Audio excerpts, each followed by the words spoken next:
Hello students, welcome to my Bengali study channel. Bengali study চ্যানেলের পক্ষ থেকে তোমাদের সকলকে স্বাগত। প্রিয় 2025 সালের মাধ্যমিক শিক্ষার্থী বন্ধুরা, আজকের অনলাইন ক্লাসে আমি তোমাদের জন্য মাধ্যমিক পর্ষদ টেস্ট পেপার যে তোমাদের ইতিমধ্যে প্রকাশিত হয়েছে, সেই পর্ষদ টেস্ট পেপারের বাংলা বিষয়ের সেট নাম্বার 2 পেজ নাম্বার 3-এর যে সমস্ত এসএকিউ প্রশ্ন রয়েছে এবং বঙ্গানুবাদ রয়েছে তার সমস্ত সমাধান নিয়ে আজকের ভিডিওতে আমি তোমাদের সামনে উপস্থিত হয়েছি। তোমাদের যেহেতু সামনে আর মাধ্যমিক পরীক্ষার বেশি দিন দেরি নেই, সামনে মাসেই তোমাদের ফাইনাল পরীক্ষা, সেই কথা মাথায় রেখে আজ আমি তোমাদের সামনে পর্ষদ টেস্ট পেপারের বাংলা বিষয়ের পেজ নাম্বার 3-এর সমস্ত এসএকিউ প্রশ্ন এবং বঙ্গানুবাদের নিখুঁত নির্ভুল সমাধান নিয়ে উপস্থিত হয়েছি। তোমাদের এইভাবে প্রত্যেকটি সেট বাই সেট আমি তোমাদের সামনে উপস্থিত করব। যে সমস্ত এসএকিউ প্রশ্ন রয়েছে তার সকল প্রশ্নের সমাধান নিয়ে আমি উপস্থিত হব। তাই শুধুমাত্র তোমাদের বাংলা বিষয়ের নয়, এর পাশাপাশি তোমাদের যে ইতিহাস রয়েছে, ভূগোল রয়েছে, তারও সমস্ত এসএকিউ প্রশ্নের সমাধান নিয়ে আমি তোমাদের সামনে উপস্থিত হব এবং আমার চ্যানেলে যে প্লেলিস্ট রয়েছে সেখান থেকে তোমরা দেখে নেবে। তাই আলোচনা শুরু করার পূর্বেই তোমরা যারা নতুন আমার এই চ্যানেলে ভিডিও দেখছো তারা অবশ্যই আমার এই চ্যানেলটিকে সাবস্ক্রাইব করবে এবং পাশে থেকে বেল আইকন বেলটি প্রেস করে অল নোটিফিকেশন অন করে দেবে, যাতে করে আমার ভিডিও ছাড়ার সঙ্গে সঙ্গে সবার আগে তোমাদের কাছে পৌঁছে যায়। তাই আলোচনা দীর্ঘায়িত না করে চলো আমরা ফিরে যাই আজকের মূল আলোচনায়। দেখো, তোমাদের আগের দিনে আমি যে 1 নম্বর পেজের যে সমস্ত এসএকিউ প্রশ্ন ছিল এবং বঙ্গানুবাদ ছিল তার সমস্ত সমাধান আমি করে দিয়েছি। তোমরা যদি দেখে না থাকো তাহলে আমার চ্যানেলে গিয়ে যে প্লেলিস্ট রয়েছে সেখান থেকে দেখে নেবে। আজ আমি তোমাদের সামনে 3 নম্বর পেজের যে সমস্ত এসএকিউ প্রশ্ন রয়েছে তার সমাধান নিয়ে উপস্থিত হয়েছি। চলো আমরা 3 নম্বর পেজে যে প্রশ্নগুলি রয়েছে সেগুলো আমরা একে একে দেখে নিই। দেখো, 2-এর 1-এ বলছে তোমাদের 4টি প্রশ্নের উত্তর দিতে হবে, এর জন্য বরাদ্দ নম্বর রয়েছে 4। দেখো, 2.1-এর 1 নম্বর দাগে প্রশ্নটি কি রয়েছে? না করতে পারবে না। কি বিষয়ে না করতে পারবে না? চলো উত্তরটি আমরা দেখে নিই। তপনের লেখক মেসো সন্ধ্যাতারা পত্রিকার সম্পাদককে তপনের লেখা গল্পটা ছাপানোর জন্য অনুরোধ করলে সম্পাদক মশাই না করতে পারবেন না। পরের প্রশ্ন 2.1-এর 2 নম্বর দাগ, আমরা সবাই হরিদার ঘরের ভিতর ঢুকলাম। তারা ঘরে ঢুকে কি দেখল? ঘরে ঢুকে সবাই দেখেন হরিদার উনানের আগুন তখন বেশ গনগনে হয়ে জ্বলছে, উনানের উপর হাঁড়ির চাল ফুটছে, আর একটা বেড়ি ধরিয়ে নিয়ে হরিদা চুপ করে বসে আছেন। নেক্সট, পরের প্রশ্ন 2.1-এর 3 নম্বর দাগ, এমনই এদের অভ্যাস হয়ে গেছে। কি অভ্যাস হয়ে গেছে? চলে উত্তরটি দেখে নিই। পথের দাবি গল্পে অপমানিত হওয়া এদের অভ্যাস হয়ে গেছে। নেক্সট, পরের প্রশ্ন 2.1-এর 4 নম্বর দাগ, মানুষ কি তাকে রেহাই দেবে? কেন এই উক্তি? এই প্রশ্নটি তোমাদের অনেক অনেক গুরুত্বপূর্ণ, তোমরা মনে রাখবে। তোমরা যদি বিভিন্ন ইয়ারের টেস্ট পেপার ফলো করো তবুও তোমরা এই প্রশ্নটি দেখতে পাবে। এমনকি যে এবি টেস্ট পেপার এই বছর প্রকাশিত হয়েছে তোমাদের সেই টেস্ট পেপার দেখো, এই প্রশ্নটি টেস্ট পেপারের বিভিন্ন জায়গায় রয়েছে। তাই এই প্রশ্নটি তোমাদের অত্যন্ত গুরুত্বপূর্ণ। চলো উত্তরটি আমরা দেখে নিই। নদী মানুষের হাতে তৈরি ব্রিজ ও বাঁধ ভেঙে ফেললেও সে রেহাই পাবে না, কারণ মানুষ আবারও সেই ভেঙে ফেলা ব্রিজ ও বাঁধকে গড়ে তুলে নদীরকে ক্ষীণ স্রোতা করে তুলবে। পরের প্রশ্ন 2.1-এর 5 নম্বর দাগ, ও স্কুলে যাওয়া বন্ধ করে দিল। কে কেন এমন করেছিল? চলো উত্তরটি দেখে নিই। ঠিক হিসাবের মতো জামা না পেলে অমৃত আর স্কুলে যাবে না। পরে 2.2-এ তোমাদের 4টি প্রশ্নের উত্তর দিতে হবে, এর জন্য বরাদ্দ নম্বর রয়েছে 4। 2.1-এর 1 নম্বর দাগে যে প্রশ্নটি রয়েছে সেটি আমরা দেখে নিই। চলো, রনিয়ে উঠি। কোথায় কি রনিয়ে উঠি? চলো উত্তরটি আমরা দেখি। হেরসার কাঁদন বজ্রগানে এবং ঝড় তুফানে রনিয়ে ওঠে। নেক্সট, পরের প্রশ্ন 2.2-এর 2 নম্বর দাগ, গান তো জানি একটা দুটো। একটা দুটো বলতে কবি কি বোঝাতে চেয়েছেন? এই প্রশ্নের সঠিক উত্তরটি হবে তোমাদের একটি দুটো বলতে খড়কুটোকে বুঝিয়েছেন কবি। নেক্সট, পরে 2.2-এর 3 নম্বর দাগ, তার পাশে রচিল উদ্যান। কার পাশে উদ্যান রচনা করা হয়েছিল? চলো উত্তরটি আমরা দেখে নিই। সমুদ্রের তীরে অবস্থিত সৌন্দর্যময় মনোরম নগরীতে যে সুউচ্চ পর্বত অবস্থিত সমুদ্রকন্যা পদ্মা তার পাশে উদ্যান রচনা করেছিলেন? নেক্সট পরের প্রশ্ন 2.2 এর 4 নম্বর দাগ, কবির সঙ্গীতে বেজে উঠেছিল, কি বেজে উঠেছিল? প্রশ্নটি মারাত্মক গুরুত্বপূর্ণ। চলো উত্তরটি দেখে নিই। কবির সঙ্গীতে বেজে উঠেছিল সুন্দরের আরাধনা।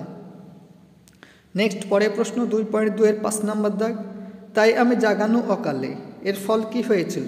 চলো উত্তরটি আমরা দেখে নিই। রাক্ষসরাজ রাবণের ভাই কুম্ভকর্ণকে অকালে জাগানোয় রামের হাতে কুম্ভকর্ণের মৃত্যু ঘটে। এবারে তোমাদের 2.3 নম্বর দাগে তোমাদের 3টি প্রশ্নের উত্তর লিখতে হবে, এর জন্য বরাদ্দের নম্বর রয়েছে 3। তাহলে 2.3 এর 1 নম্বর দাগের প্রশ্নটি চলো আমরা দেখে নিই। গ্রামে একটা পাস দিতে পারলে বুড়ো বুড়িরা কি বলে আশীর্বাদ করতেন? এই প্রশ্নের সঠিক উত্তরটি হলো, বেঁচে থাকো বাছা, তোমার সোনার দোহাত কলম হোক। নেক্সট পরের প্রশ্ন 2.3 এর 2 নম্বর দাগ, অভ্যাস করা একটু শক্ত, কার কাছে কিসের অভ্যাস শক্ত? চলো উত্তরটি আমরা দেখে নিই। আজন্ম ইজার পরা লোকের কাছে হঠাৎ ধুতি পরার অভ্যাস করা একটু শক্ত। নেক্সট 2.3 এর 3 নম্বর দাগ, ছেলেবেলায় একজন দারোগাবাবুকে দেখেছিলাম, সেই দারোগাবাবুর বিশেষত্ব কি?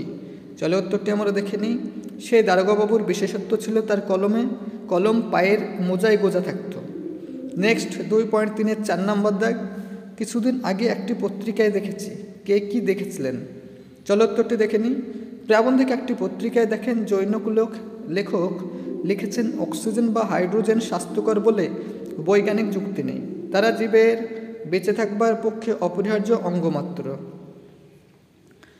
পরের প্রশ্ন আলোচনা করার পূর্বেই তোমরা যারা নতুন আমার এই চ্যানেলে ভিডিও দেখছো তারা অবশ্যই আমার এই চ্যানেলটিকে সাবস্ক্রাইব করবে, লাইক করবে, কমেন্ট করবে এবং শেয়ার করবে। কারণ তোমরা জানো, যেহেতু আমার এই চ্যানেলটি নতুন, সেহেতু আমার এই চ্যানেলটি যাতে ভবিষ্যতে আর অনেক দূর প্রসারিত হয়, অগ্রসর হয় এবং চ্যানেলটির গ্রোথ হয় এবং চ্যানেলটি যাতে কন্টিনিউ তোমাদের সাপোর্ট এবং সহযোগিতা করতে পারে, সেই জন্য তোমাদের সাপোর্ট এবং সহযোগিতা আমি একান্তভাবেই কামনা করি।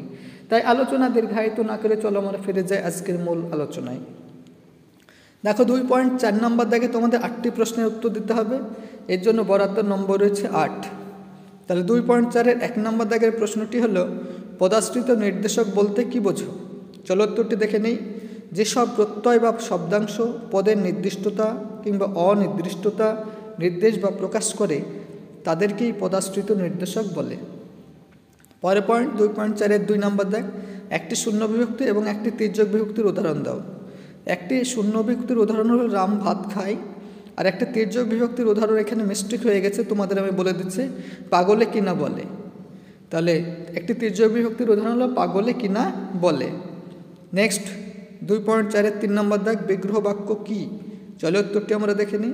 সমাসবদ্ধ পদকে ভাঙলে বা বিশ্লেষণ করলে যে বাক্য বা বাক্যাংশ পাওয়া যায় তাকে বলা হয় ব্যাস বাক্য বা বিগ্রহ বাক্য। নেক্সট 2.4 এর 4 নম্বর দাগ, অলপ বহুব্রী সমাসের উদাহরণ দাও। এর উত্তরটি হলো গায়ে হলুদ। গায়ে হলুদ দেওয়া হয় যে অনুষ্ঠানে। নেক্সট পরের প্রশ্ন 2.5 এর 5 নম্বর দাগ, কর্ম কর্তৃবাচ্য কাকে বলে? চলো উত্তরটি আমরা দেখে নিই। যে বাচ্চে কর্মই কর্তারূপে কাজ করে এবং বাক্যের ক্রিয়াকে নিয়ন্ত্রণ করে তাকে কর্ম কর্তৃবাচ্য বলে। নেক্সট পরের প্রশ্ন 2.4 এর 6 নম্বর দাগ, ওরে গফুরা বাড়ি আছিস নাকি? নিম্নরেখা পদটির কারক নির্ণয় করো। এটি তোমাদের উত্তর হবে সম্বোধন পদ। নেক্সট পরের প্রশ্ন 2.4 এর 7 নম্বর দাগ, তোরা সব জয়ধ্বনি কর, এটি কোন বাচ্চার উদাহরণ? তাহলে এটির সঠিক উত্তর হবে তোমাদের কর্তৃবাচ্য। নেক্সট পরের প্রশ্ন 2.4 এর 8 নম্বর দাগ, সাপেক্ষ অব্যয় পদ ব্যবহৃত হয় কোন ধরনের বাক্যে? তাহলে এই প্রশ্নের সঠিক উত্তরটি হবে তোমাদের ভাববাচ্যে। সাপেক্ষ অব্যয় সবসময় ব্যবহার করা হয় তোমাদের ভাববাচ্যে, তোমাদের মনে রাখতে হবে। এবারে 2.4 এর 9 নম্বর দাগ, অব্যয়ীভাব সমাস কাকে বলে? খুবই ইম্পর্টেন্ট, মনে রাখবে। এর সঠিক উত্তরটি হলো যে সমাসে পূর্বপদ অব্যয় এবং সমাসবদ্ধ পদও অব্যয়রূপে প্রতীয়মান হয় তাকে অব্যয়ীভাব সমাস বলে। নেক্সট পরের প্রশ্ন 2.4 এর 10 নম্বর, কোনো বাক্যের পদগুলিকে সঠিকভাবে সাজানোকে কি বলা হয়? এই প্রশ্নের সঠিক উত্তর হলো আসক্তি। এবারে তোমাদের 9 নম্বর দাগে যে বঙ্গানুবাদটি রয়েছে তার সঠিক বাংলা যে অনুবাদ সেটা আমি এবার তোমাদের পড়ে শোনাবো। এ real friend is who remains true to us as long as he lives. একজন প্রকৃত বন্ধু সেই যে সারা জীবন সততার সঙ্গে তার বন্ধুর পাশে থাকে। He will share our sorrows as well as our joys. সে আমাদের দুঃখ আনন্দের ভাগিদার হতে জানে। He will stand by us in our hard times and is always ready to help us. সে আমাদের কঠিন সময়ে আমাদের পাশে এসে দাঁড়ায় এবং সব রকম সাহায্যের হাত বাড়িয়ে দেয়। তো 3 নম্বর পেজে তোমাদের যে সমস্ত এসএকিউ প্রশ্ন এবং বঙ্গানুবাদ ছিল তার নিখুঁত নির্ভুল সমাধান আমি আজকের ভিডিওতে করে দিলাম। নেক্সট পরবর্তী ভিডিওতে আমি পরের পেজে যে সমস্ত এসএকিউ প্রশ্ন রয়েছে তার সমাধান নিয়ে উপস্থিত হব। তাই এরকম নিত্য নতুন ভিডিও পেতে তোমরা অবশ্যই আমার এই চ্যানেলটিকে সাবস্ক্রাইব করবে, লাইক করবে, কমেন্ট করবে এবং চ্যানেলটি বন্ধু বান্ধবদের মধ্যে শেয়ার করো।